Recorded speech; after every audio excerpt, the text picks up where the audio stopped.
Roof Max of Hickory. Affordable roof rejuvenation. Visit MakeMyRoofLast.com. The individuals depicted have been arrested but not convicted at the time of story postings. This information does not infer or imply guilt of any actions or activity other than their arrest. We make no warranty or guarantee as to the accuracy of this data. It's time for the crime report here on the WHKY News. I'm Ralph Mangum, and I'll get started. 25-year-old Zion Morris Boston of Taylorsville was arrested by Taylorsville police Sunday on felony counts of second-degree kidnapping and breaking and entering a motor vehicle. He was also charged with impeding traffic and resisting arrest. At last report, Boston remained in the Alexander County Detention Center under a $100,000 bond. An appearance in district court was set for February 17th. WHKY's Arianna Mack has more information on a case we told you about yesterday.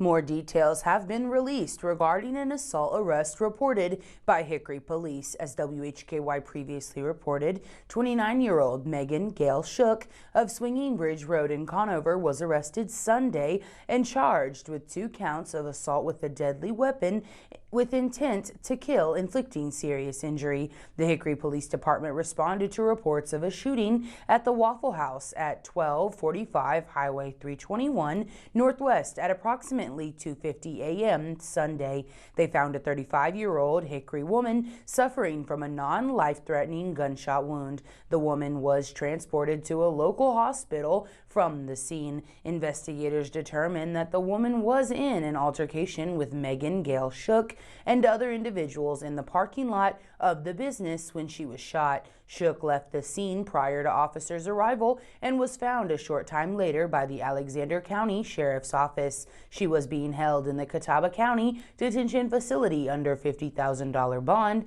as of earlier February 11th. The investigation is ongoing. Anyone with information related to this incident is asked to contact investigator Tammy Johnson at tjohnson@hickorync.gov or call the Hickory Police Department at 828-328-5551. I'm Arianna Mack for WHKY.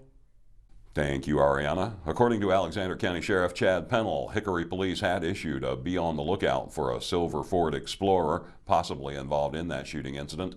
An Alexander County deputy spotted the suspect vehicle shortly after 3 a.m. on Highway 127 in Bethlehem. The vehicle left a parking lot at a high rate of speed heading north and then onto Ritchie Road where the driver stopped. Taylorsville police responded and assisted with the arrest. Thanks to Rick Gilbert at WACB for that last bit. And WHKY's Rob Eastwood has details on an arrest in another shooting case. The suspect in this case is charged in connection to a shooting that occurred in the middle of last month. We reported on that incident here on WHKY. The suspect was placed in jail under no bond following the arrest, which was made last week. A court date is scheduled for later this month. 33-year-old John Dexter Wines of Mount Olla Highway in Mooresville was arrested by Iredell County Sheriff's officers. He's charged with felony counts of assault with a deadly weapon with intent to kill, possession of a firearm by a felon, and violation of a domestic violence protection order with a deadly weapon. He's also charged with misdemeanor interfering with an electronic monitoring device. Wines is a suspect in a shooting that occurred last month at the intersection of Wiggins Road and Mount Olla Highway near Mooresville. The shooting occurred at approximately 3:15 a.m. January 16th. After deputies and Iredell County EMS personnel were dispatched to the scene of the shooting, the victim was transported to the hospital with a gunshot wound to the lower abdomen. The investigation revealed that the shooting stemmed from a domestic dispute. The suspect allegedly followed the victim's vehicle, blocked it at an intersection, and initiated an altercation before shooting the victim and fleeing the scene heading towards Rowan County. Iredell County Sheriff's deputies took Wines into custody on February 6th. He was placed in the Iredell County Detention Center without bond. A district court date is scheduled for February 28th. Reporting for WHKY News, I'm Rob Eastwood. Thank you, Rob. That wraps up today's crime report. For WHKY, I'm Ralph Mangum, reminding you to keep it clean and keep it legal.